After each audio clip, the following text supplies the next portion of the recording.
She lay still, almost ghost-like against the white sheets. Her skin, normally a vibrant, shimmering hue of violet gold, had faded to a dull, pale blue. Her breathing was shallow, her chest barely rising. Even the faint bioluminescence that Xerans carried under their skin had dimmed to a near-invisible glow. The Xeran medics had already left. She had been examined, scanned, and quietly declared non-recoverable. Her neural lattice, delicate structures that connected her species brain to their circulatory rhythm, had been torn apart by shrapnel and concussive shock. The damage was, in their words, beyond biological repair. A senior medic had given the order bluntly: disengage life support protocols. Resources must go to patients who will survive. And so they moved on. The medbay door hissed open. A short while later, heavy boots stepped inside, their sound oddly out of place in the clinical stillness. Sergeant Elias Kane stood in the doorway, scanning the room. He'd been told to report to the command deck, but his route had taken him past the medical wing, and curiosity had drawn him inside. He noticed her immediately. She looked impossibly fragile, a cadet no older than 17 cycles. Elias vaguely remembered seeing her during the battle, dragging a wounded comrade behind cover, ignoring the blood streaking down her own arm. He'd only caught a glimpse before the chaos swallowed them both. Now she was alone. Elias stepped closer, glancing at the monitoring panel. Vital signs faint and erratic. Neural activity low. No active treatment running. No medical staff in sight. Guess they've given up on you, he murmured, his voice quiet but not unkind. Something in him bristled at the idea. Back on Earth, he'd seen soldiers pulled out of worse situations, and sometimes, they'd made it when nobody thought they would. He pulled a chair from the wall and set it beside her bed. For a long moment, he just stood there, looking at her. She didn't stir. Her hand, resting limply on the sheet, was slender and trembling faintly with each heartbeat. Without thinking too hard about it, Elias reached down and took at her skin. It was cool, almost cold, but there was still life there, a faint, stubborn pulse beneath his fingers. He remembered his sister's accident years ago. The doctors had said she'd never wake from the coma, that her brain had suffered too much trauma. But Elias had sat beside her every day for weeks, talking, holding her hand, refusing to leave. She had woken, and though the road to recovery had been long, she had walked it. Maybe this alien girl wouldn't wake. Maybe the medics were right. But as far as Elias was concerned, it wasn't over until it was over. Minutes passed in silence, save for the steady hum of the ship's systems. Somewhere deeper in the medbay, machinery clicked and shifted, tending to other patients. But here, in this little pocket of stillness, Elias decided something. He would stay. He ignored the looks from passing nurses who muttered about misplaced compassion and wasted time. When one Xyran medic approached and asked, "Why are you here, human?" he simply replied, "Because she's not dead yet." It was a statement of fact, but also a quiet defiance, and somewhere deep beneath the haze of unconsciousness, in a mind drifting dangerously close to nothingness, the alien girl felt something. Not words, not a conscious thought, but a warmth. A steady pressure around her hand. A tether that kept her anchored when everything else was slipping away. She didn't know who he was. She didn't know that his kind were known for impossible loyalty. All she knew, without knowing how, was that she was not alone. She hadn't moved far since he sat down. Occasionally, he would stand to stretch, fetch a cup of water, or check the vital screen, but mostly, he stayed exactly where he was, hand in hers, eyes watching for the smallest sign of change. He talked to her sometimes, his voice low and calm. Not about the war, not about the chaos outside these walls, but about home. About the red-gold sunsets that painted the skies over the Pacific. About the smell of rain on warm asphalt. about the way the wind felt against your skin when standing at the edge of a cliff over the sea. Once, he told her about his sister's recovery, how everyone had written her off, how doctors had whispered their apologies to his parents, and how one morning she'd opened her eyes as if she'd just decided to. "You don't have to rush," he said softly to the alien girl. "I'll wait." The Zyran medical staff didn't understand him. Some of them avoided looking in his direction, as though his presence was an embarrassing reminder of something they preferred not to acknowledge. On the second day, a Zyran physician came by, tall and slender, his expression void of malice but steeped in the cold efficiency of triage. "Human," he said, "your presence here is unnecessary. She will not recover." Elias looked at him evenly. "Then it's my time to waste." The physician's crest twitched in what might have been irritation or confusion, but he said nothing more and left.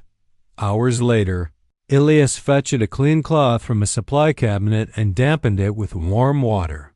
He gently wiped away the faint layer of dust and dryness that had settled on her skin. The medbay's automated systems had been calibrated for stable patients, not someone lingering between life and death. When her breathing turned shallow and ragged that evening, he adjusted the thermal field around her bed until her skin warmed again under his touch. It wasn't medical expertise. He wasn't a doctor. But it was care. It was presence.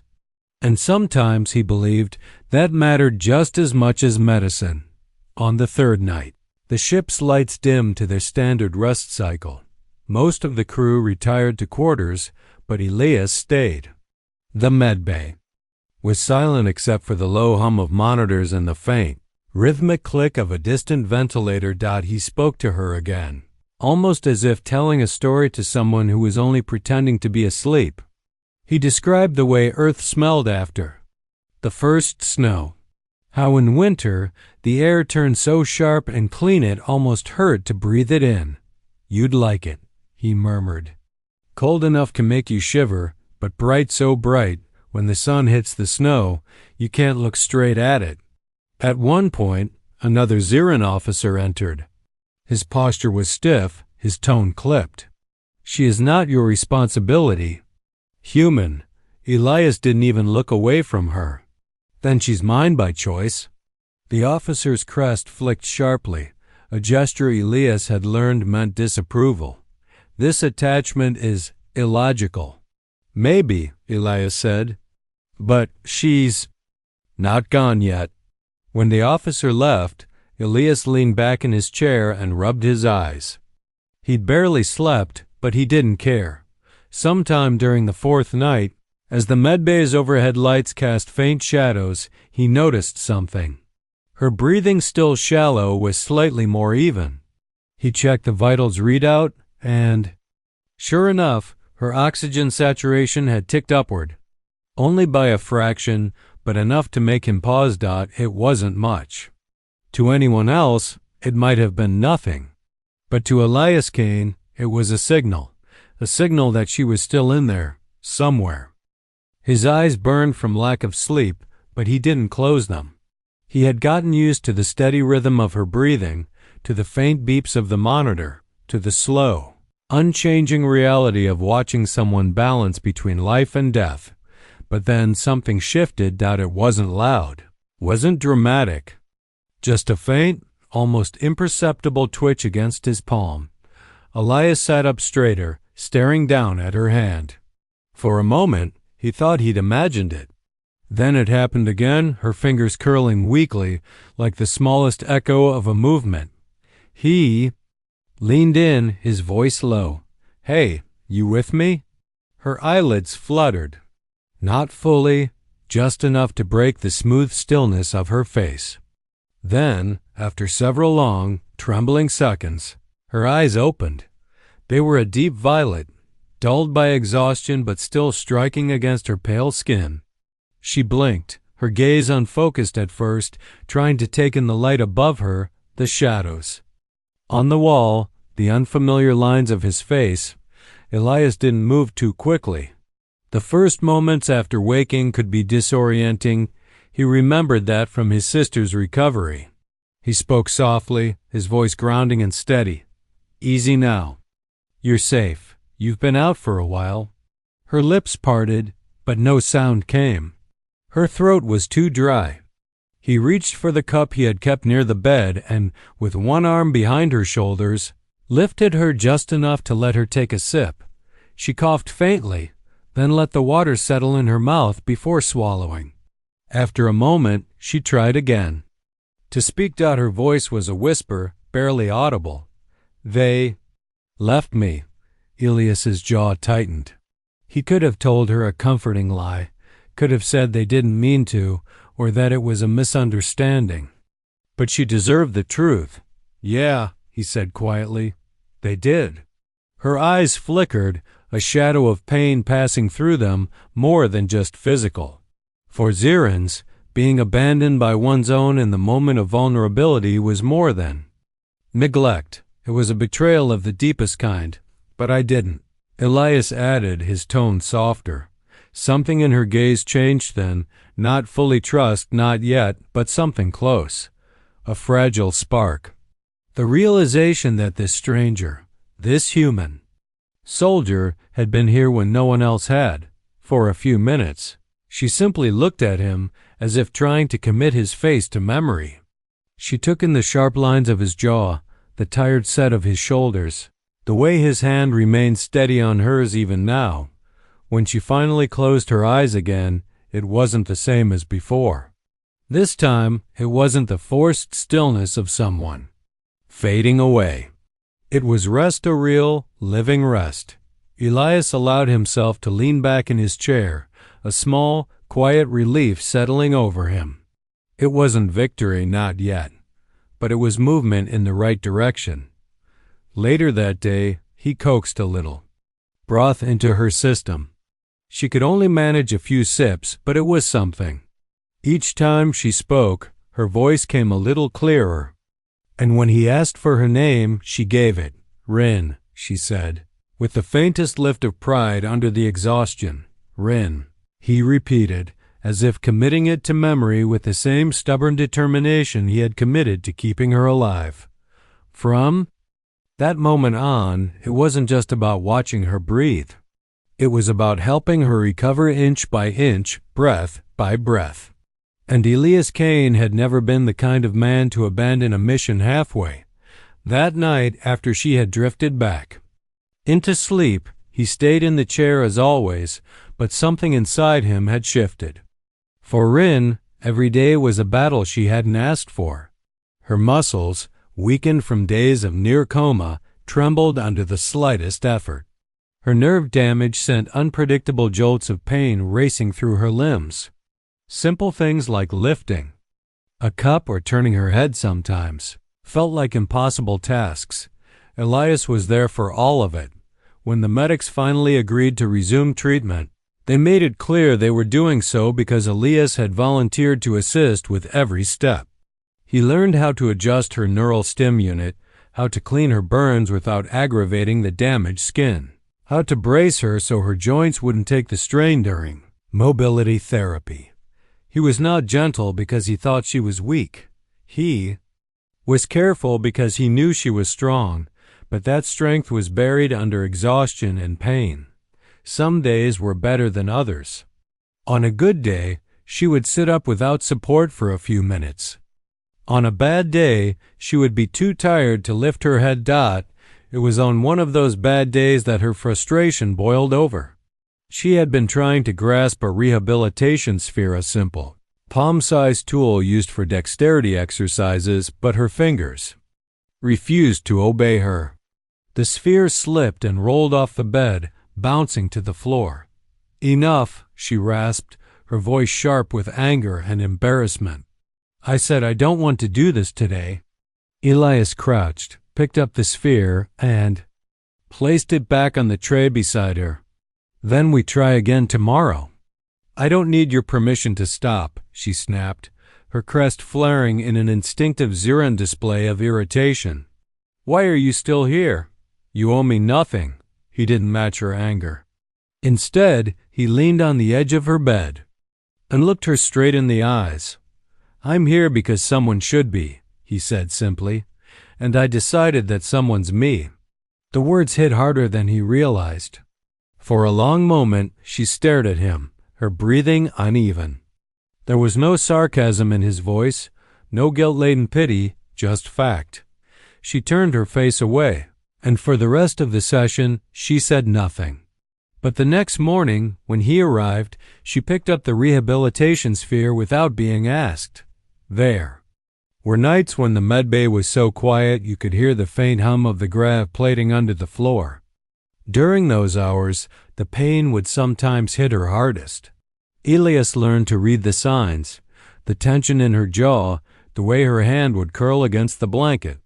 Without a word, he would adjust her position or check the medkit for her. Prescribed neural suppressants. She never thanked him for those moments. She didn't need to. The fact that she didn't tell him to leave was enough. Progress came slowly but surely. Within 2 weeks, she was able to stand for short periods with the help of a support frame. Elias was there every time, steadying her. When her balance wavered, one afternoon, as he helped her across the medbay toward the rehabilitation chamber, she muttered something under her breath. "What was that?" he asked. "You're stubborn," she said, her voice halfway between accusation and reluctant admiration. He smirked. "Takes one to know one." She almost smiled, though she quickly hit it. By the end of the 3rd week, she could take several steps without the frame, leaning on a cane instead. The medics recorded her progress with clinical detachment, but among the Zyron crew, rumors had begun to spread. They whispered about the human who refused to leave her side, about how, no matter the odds, he stayed. By the time Rin could walk the length of the medbay without faltering, the warship had already completed 2 patrol cycles. The battle on Viron's moon felt like a lifetime ago, though its scars still lingered in the repaired bulkheads and the faces of the crew. For Rin, the journey back to herself had been too slow some days, but she was standing now. Standing, walking, speaking, living. Every step had been fought for, and not alone. Her people had noticed. The first time the Zyron High Council's emissaries visited the ship after the battle, they were stunned to find her upright, leaning slightly on a cane but with her eyes clear and her movements steady. Whispers had followed in the corridors for days afterward. Some called it a miracle. Others credited advanced human stubbornness as a medical technique. Elias didn't seem to care about the gossip. She found him one afternoon in the mess hall, sitting at a table near the viewport, his long frame relaxed but his gaze fixed on the endless field of stars outside. He looked quieter than usual, as if lost in a place his mind visited often but his body could not follow.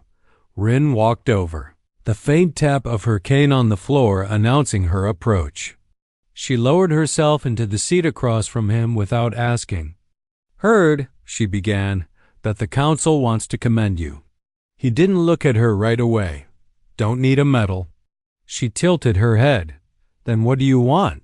Finally, he turned to meet her gaze. His eyes were steady, unreadable, but there was a softness in them that hadn't been there when she first woke. "To see you live," he said. The words settled between them like something both heavy and grounding. She didn't reply immediately. Instead, she studied his face, how the fatigue lines around his eyes seemed permanent now, how his posture carried both strength and quiet weariness. Slowly she reached across the table and took his hand. Her grip was no longer the weak trembling thing it had been weeks ago. This time it was deliberate. For a long moment, neither spoke. There was no need. She thought back to the first days, the haze of pain, the overwhelming fear, the cold certainty that she had been abandoned. And then, the warmth of a human hand holding hers, the low murmur of a voice telling her stories she couldn't quite remember, the steady presence that had anchored her when she was ready to drift away. That presence was here now, still holding. Her, but not because she was dying, because she was living. The bond between them had nothing to do with shared species, or politics, or even the war. It was simpler than that. It was the unshakable truth that he had chosen to stay when everyone else had walked away. Around them, the mess hall was quiet. A few crew members passed through, casting glances their way, but no one interrupted. Among the Xyrans, the story had spread how a human soldier had refused to leave a dying girl, how his stubbornness had defied every calculation. Some treated it as legend, others as an odd cultural quirk of humanity. But Rin knew the truth. When she finally spoke, her voice was low but certain. "You could have left." Elias gave a faint, wry smile. "Yeah, but then I wouldn't be here to see you prove them wrong." Her crest dipped slightly, a Xyran gesture halfway between gratitude and affection outside the viewport. The stars shifted as the ship adjusted course. Life moved on. Missions would come, battles would follow, and the war was far from over. But for now, there was a quiet peace between them. Later that night, when she returned to her quarters, Rin found herself lingering before turning out the lights. For the first time since Viron's moon, the room didn't feel too big or too empty. She realized she had stopped bracing for the moment when someone would leave, because some people didn't. Some people stayed until you were strong enough to walk beside them. And humans, she thought with a faint, almost secret smile, were very hard to make leave once they decided to stay.